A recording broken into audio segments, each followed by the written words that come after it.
نحمده ونصلي على رسوله الكريم اما بعد فاعوذ باللہ من الشیطان الرجیم بسم اللہ الرحمن الرحیم۔ سامعین اکرام، آج کے درس میں سلام کے آداب کا ذکر ہے۔ حق یہ ہے کہ جب کسی مسلمان بھائی سے ملاقات ہو تو اس سے اپنے تعلق اور خوشی کا اظہار کرنے کے لیے السلام علیکم کہنا چاہیے۔ قرآن عظیم میں ہے کہ وَإِذَا جَاءَكَ الَّذِينَ يُؤْمِنُونَ بِآيَاتِنَا فَقُلْ سَلَامٌ عَلَيْكُمْ۔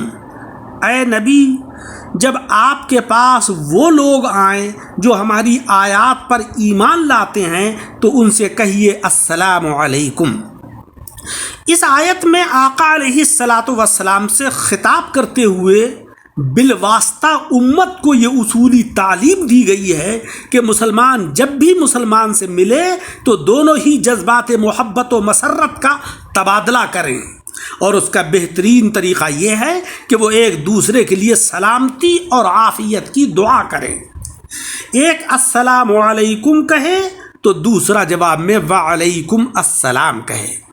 سلام آپسی الفت و محبت کو بڑھانے اور استوار کرنے کا ذریعہ ہے۔ نبی صلی اللہ علیہ وسلم کا ارشاد ہے کہ تم لوگ جنت میں نہیں جا سکتے جب تک کہ مؤمن نہیں بنتے ہو، اور تم مؤمن نہیں بن سکتے جب تک کہ ایک دوسرے سے محبت نہ کرو، اور میں تمہیں وہ تدبیر کیوں نہ بتا دوں جس کو اختیار کر کے تم آپس میں ایک دوسرے سے محبت کرنے لگو گے، اور وہ ہے آپس میں سلام کو پھیلانا۔ ہمیشہ اسلامی طریقے پر سلام کرنا چاہیے۔ کسی سے ہم کلام ہوں یا خط و کتابت کریں، ہمیشہ کتاب و سنت کے بتائے ہوئے یہی الفاظ استعمال کیجیے۔ اس اسلامی طریقے کو چھوڑ کر سوسائٹی کے رائج کیے ہوئے الفاظ اور انداز اختیار نہیں کرنا چاہیے۔ اسلام کا بتایا ہوا یہ انداز خطاب نہایت سادہ، بامعنی اور پر اثر بھی ہے، اور سلامتی اور عافیت کی جامع ترین دعا بھی ہے۔ آپ جب اپنے کسی بھائی سے ملتے ہوئے السلام علیکم کہتے ہیں تو اس کے معنی یہ ہوتے ہیں کہ اللہ تم کو ہر قسم کی سلامتی اور عافیت سے نوازے۔ نبی صلی اللہ علیہ وسلم کا ارشاد ہے کہ السلام اللہ کے ناموں میں سے ایک نام ہے جس کو اللہ رب العزت نے زمین میں زمین والوں کے لیے رکھ دیا ہے، بس السلام کو آپس میں خوب پھیلاؤ۔ یہ اللہ کا نام ہے، گویا کہ اللہ کے نام کو خوب پھیلاؤ، خوب اس کی اشاعت کرو۔ حضرت ابو ہریرہ رضی اللہ تعالیٰ عنہ فرماتے ہیں کہ نبی صلی اللہ علیہ وسلم نے فرمایا کہ اللہ نے جب حضرت آدم کو پیدا فرمایا تو ان کو فرشتوں کی ایک جماعت کے پاس بھیجتے ہوئے یہ حکم دیا کہ اے آدم جاؤ اور ان بیٹھے ہوئے فرشتوں کو سلام کرو، اور وہ سلام کے جواب میں جو دعا دیں اس کو غور سے سننا اور محفوظ رکھنا، اس لیے کہ یہی تمہاری اور تمہاری اولاد کی دعا ہوگی۔ چنانچہ حضرت آدم علیہ السلام فرشتوں کے پاس پہنچے اور کہا السلام علیکم۔ فرشتوں نے جواب میں کہا السلام علیکہ ورحمۃ اللہ، یعنی ورحمۃ اللہ کا اضافہ کر کے جواب دیا۔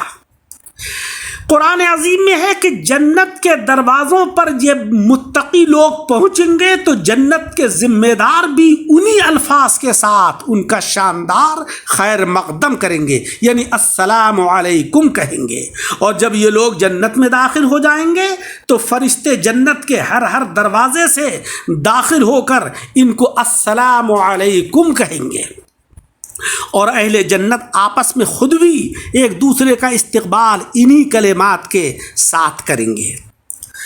ہر مسلمان کو چاہیے کہ سلام کرے، اس سے پہلے کہ تعارف اور تعلقات ہوں اس سے یا نہ ہوں۔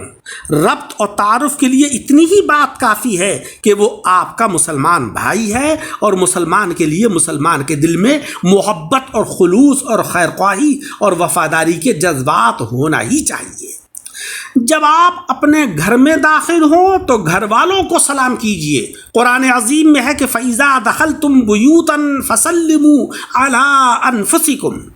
حضرت انس رضی اللہ تعالیٰ عنہ کا بیان ہے کہ مجھے نبی صلی اللہ علیہ وسلم نے تاکید فرمائی کہ پیارے بیٹے، جب تم اپنے گھر میں داخل ہوا کرو تو پہلے گھر والوں کو سلام کیا کرو، یہ تمہارے لیے اور تمہارے گھر والوں کے لیے خیر و برکت کی بات ہے۔ اسی طریقے سے جب آپ کسی دوسرے کے گھر جائیں تو گھر میں داخل ہونے سے پہلے سلام کیجئے، سلام کیے بغیر گھر کے اندر نہیں جانا چاہیے۔ حضرت ابراہیم علیہ السلام کے پاس جب فرشتے معزز مہمانوں کی حیثیت سے پہنچے تو انہوں نے آ کر سلام کیا اور حضرت ابراہیم علیہ السلام نے جواب میں ان کو سلام کیا۔ ہمیں یہ چاہیے کہ چھوٹے بچوں کو بھی سلام کریں، یہ بچوں کا سلام سکھانے کا بہترین طریقہ بھی ہے اور آقا علیہ السلام کی سنت بھی ہے۔ حضرت انس رضی اللہ تعالیٰ عنہ بچوں کے پاس سے گزرے تو ان کو سلام کیا، اور نبی صلی اللہ علیہ وسلم بھی ایسا ہی کیا کرتے تھے۔ ہم لوگوں کو چاہیے کہ زیادہ سے زیادہ سلام کرنے کی عادت ڈالیں اور سلام کرنے میں کبھی بخل نہ کریں۔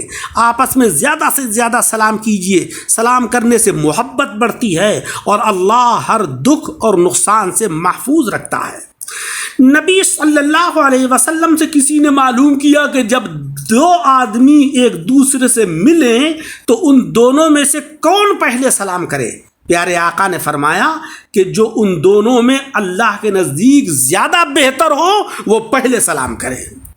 حضرت عبداللہ ابن عمر سلام کے اندر پہل کرنے میں اتنا اہتمام فرماتے کہ کوئی شخص ان سے سلام کرنے میں پہل نہیں کر پاتا تھا۔ اپنے بڑوں کو سلام کرنے کا اہتمام کیجیے۔ جب آپ پیدل چل رہے ہوں اور کچھ لوگ بیٹھے ہوں تو بیٹھنے والوں کو سلام کیجیے۔ جب آپ کسی چھوٹی ٹولی کے ساتھ ہوں اور کچھ زیادہ لوگوں سے ملاقات ہو جائے تو سلام کرنے میں آپ پہل کیجیے۔ نبی علیہ السلام کا ارشاد ہے کہ چھوٹا شخص بڑے کو، چلنے والا بیٹھے ہوئے کو، اور تھوڑے افراد زیادہ لوگوں کو سلام کرنے میں پہل کیا کریں۔ اگر آپ سواری پر چل رہے ہوں تو پیدل چلنے والوں کو اور راستے میں بیٹھے ہوئے لوگوں کو سلام کرنا چاہیے۔ سامعین اکرام، نبی صلی اللہ علیہ وسلم نے فرمایا کہ مسلمان پر مسلمان کے 5 حق ہیں۔ نمبر 1 سلام کا جواب دینا، نمبر 2 مریض کی عیادت کرنا، نمبر 3 جنازے کے ساتھ جانا، اور نمبر 4 دعوت قبول کرنا، نمبر 5 چھینک کا جواب دینا، یعنی چھینکنے والا الحمدللہ کہے تو جواب میں آپ یرحمک اللہ کہے۔ پیارے آقا فرماتے ہیں کہ جب کوئی سلام سے پہلے کچھ بات کرنے لگے تو اس کا جواب نہ دو۔ ان حالات میں سلام کرنے سے پرہیز کیجیے۔ نمبر 1 جب لوگ قرآن و حدیث پڑھنے یا پڑھانے میں مصروف ہیں یا سننے میں مصروف ہیں تو آپ بھی اس محفل میں بیٹھ جائیے، سلام مت کیجیے۔ جب کوئی خطبہ دینے اور خطبہ سننے میں مصروف ہو تو آپ بھی ویسے ہی خاموشی سے بیٹھ جائیے، خطبہ سنیے۔ جب کوئی اذان یا تکبیر کہہ رہا ہو تب بھی آپ سلام مت کیجیے۔ جب کسی مجلس میں کسی دینی موضوع پر گفتگو ہو رہی ہو یا کسی کو کوئی دینی احکام سمجھا رہا ہو تو آپ خاموشی سے بیٹھ کر سنیے، سلام نہ کیجیے۔ جب استاد پڑھانے میں مصروف ہو تب بھی سلام نہ کیجیے۔ جب کوئی قضائے حاجت کے لیے بیٹھا ہو یعنی پیشاب یا پاخانہ کر رہا ہو تو اس وقت بھی سلام نہیں کرنا چاہیے۔